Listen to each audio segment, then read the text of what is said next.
the journey that changed everything.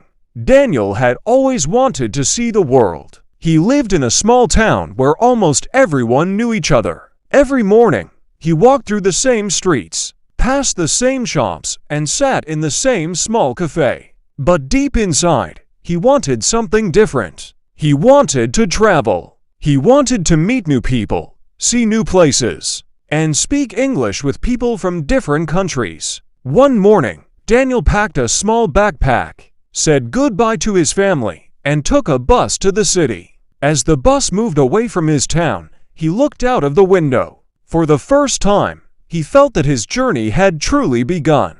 When he arrived in the city, everything looked different. There were tall buildings, busy streets, restaurants, hotels, and people everywhere. Daniel checked his phone and looked for a place to stay. After walking for almost an hour, he found a small hotel. At the reception desk, a woman smiled and asked, "Do you have a reservation?" Daniel felt nervous. "Yes," he said. "I booked a room for 2 nights." She checked the computer and gave him a key. "Room 204. Enjoy your stay." "Thank you," Daniel replied. He went upstairs, put his backpack in the room, and looked out of the window. The city was beautiful at night. Cars moved through the streets, lights filled the buildings, and people walked everywhere.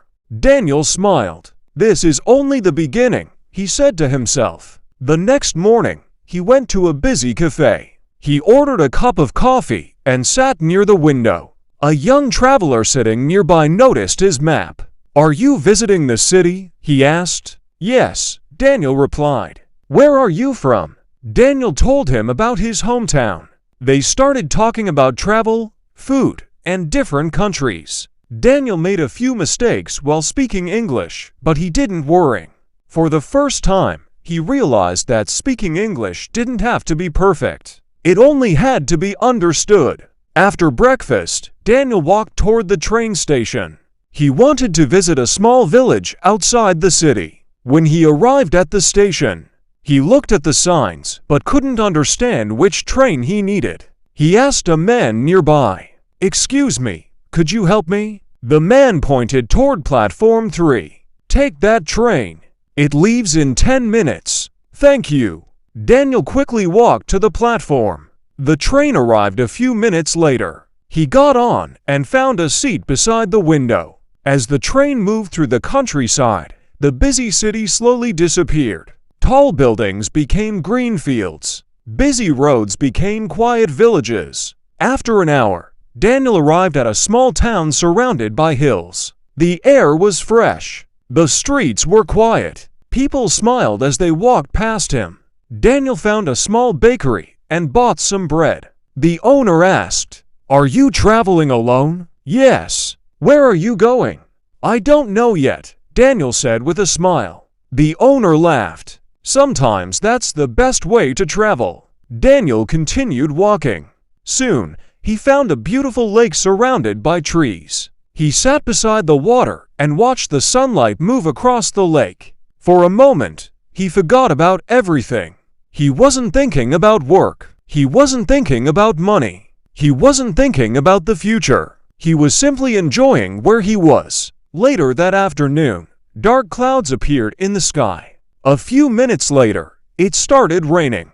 Daniel ran toward a small, wooden shelter near the road. An old man was already sitting there. Daniel smiled and said, "Looks like we're going to be here for a while." The old man laughed. "Yes, the rain doesn't care about our plans." They started talking. The old man had traveled to many countries when he was young. He told Daniel about mountains, deserts, oceans, and cities he had visited. Daniel listened carefully. Before leaving, the old man said, "Never be afraid to take a different road." Daniel thanked him. When the rain stopped, Daniel continued his journey. The next day, he traveled to the mountains. The road became narrow as the bus climbed higher. Outside the window, Daniel could see huge mountains covered with clouds. When he finally arrived, he found a small guest house. The owner gave him a room and told him about a hiking trail nearby. The next morning, Daniel started walking up the mountain. The path was difficult. Sometimes he wanted to turn back, but every time he looked behind him, the view became more beautiful. After several hours, he reached the top. He stood quietly and looked at the valley below. The villages looked tiny. The roads looked like thin lines. The clouds moved slowly across the sky. Daniel took a deep breath. He realized that the journey had taught him something important. He had always thought that reaching the destination was the most important part. But now he understood. The real experience was everything that happened along the way. The people he met, the conversations he had, the mistakes he made, the places he discovered, and the moments when he was afraid but continued anyway. After spending a few days in the mountains, Daniel traveled to the coast. For the first time in his life, he saw the ocean. He stood on the beach as the waves moved toward his feet. A group of travelers nearby were playing football. One of them called out, "Hey, do you want to play?" Daniel smiled. Sure. He joined them. They didn't speak the same language perfectly, but they laughed, played, and understood each other. That evening, they sat together near the beach. The sun slowly disappeared behind the ocean. One traveler asked Daniel, "What was your favorite place on this trip?" Daniel thought for a moment. "The mountains," he said. "Why?" "Because that's where I learned something about myself." "What did you learn?" Daniel looked at the ocean. "I learned that I don't have to know exactly where I'm going." He smiled. "Sometimes I just need to keep moving." The next morning, Daniel packed his backpack again. His journey wasn't over. There were still many places he wanted to see, many people he wanted to meet, many stories he wanted to hear. He walked along the beach one last time and looked at the horizon. Then he continued down the road. He didn't know what was waiting for him, but for the first time, he wasn't afraid of the unknown. He was excited about it. And as he walked toward the next town, Daniel smiled and thought, "Every road has a story, and this is only the beginning."